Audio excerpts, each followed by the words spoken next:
ზოგჯერ თოჯინასთან ისე ახლოს ხარ, თითქოს მისი გულის ძემაც გესმის. ჩემს პატარა ბალერინას სამი მსახიობი სჭირდება, რომ გააცოცხლოს.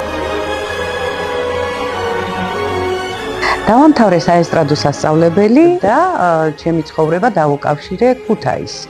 ანუ გავხდი ქუთათურების რძალი.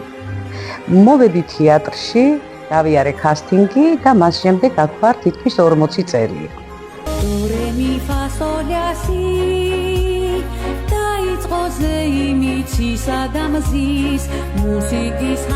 ძალიან მიყვარს მუსიკალური სპექტაკლები. ერთ-ერთი ასეთი სპექტაკლი არის მუსიკის ჰანგები, სადაც ცოცხალი ურთიერთობა გვაქვს მსახიობსა და მაყურებელს შორის.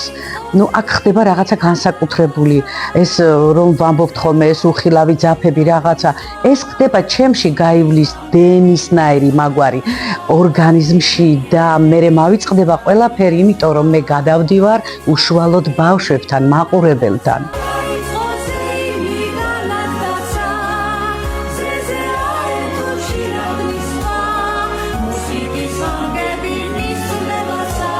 ჩემი მუსიკალური განათლება ძალიან მეხმარება ამ საქმეში და უფრო ფრთაშესხმული ვარ. ტკიპა! ო, ხონხოლა. ესენი ყველა ყვავილებია.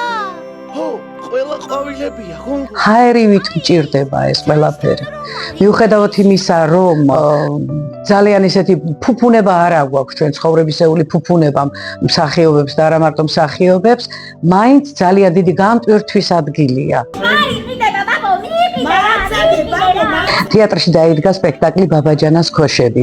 აღმოსავლურ კილოკავზე გაკეთებული ძველი თბილისის ჩანახატების სურათები.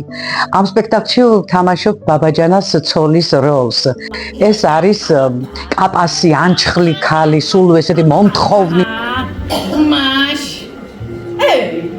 დუდუ. შენა ხარაკნა. როგორ დაინახე? სადაც უხარ ბიჭო მაგხეზეს რა? ყვახია ვერ ახედავ. გაგხეთქავს მუცეზე შენ არ გაგისყდეს ეგ მუცელი შენ. ერთ-ერთ სპექტაკლში მაქვს ძალიან აბსტრაქტული როლი, ქარის როლი. ახლა ზოგი იტყვის, რომ რა უნდა ქარს გაიქროლებ, გამოიქროლებ, მაგრამ ეს ასე არ არის. ამ როლზე ჩემს გარდა კიდევ ორი მსახიობი მუშაობს.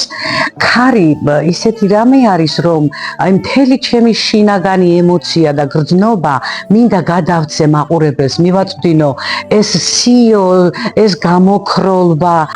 ცალია საფრთხობელამ, ბევრი საქმე მაქვს, გათენებამდე ხეებიდან ფოთლები, გზირს უნდა ჩამოვარო.